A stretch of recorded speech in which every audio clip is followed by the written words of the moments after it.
ভাতের সাথে লেবু চিপে খেলে কি হয় জানেন? চলুন জেনে নেওয়া যাক। গরম সাদা ভাতের সঙ্গে লেবু থাকেই, খাওয়ার শুরুতে লেবু খান অনেকেই। বিশেষ করে ভাত পরিবেশনের সময় শুরুতে লেবু রাখা হয়। অনেকে রোজ লেবু চিপে ভাত খান, এতে স্বাদ বাড়ে। তবে ভাতের সঙ্গে লেবু চিপে খেলে শরীরে ঠিক কি হয়, আদৌ কি ভালো?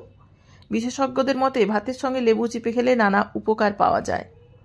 ভাতের সঙ্গে লেবু চিপে খেলে স্ট্রোকের ঝুঁকি কমে, প্রেসার নিয়ন্ত্রণে থাকে, ক্যান্সার প্রতিরোধ হয়, শ্বাসকষ্টের সমস্যা কমে।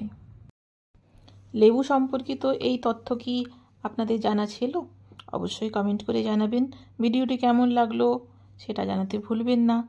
আর চ্যানেলে যদি প্রথমবার এসে থাকেন চ্যানেলটিকে সাবস্ক্রাইব করে সাথে থাকবেন। আর আমার পুরানো বন্ধুদের জন্য রইল শতকোটি প্রণাম। সবাই ভালো থাকবেন, সুস্থ থাকবেন, আনন্দে থাকবেন। ধন্যবাদ।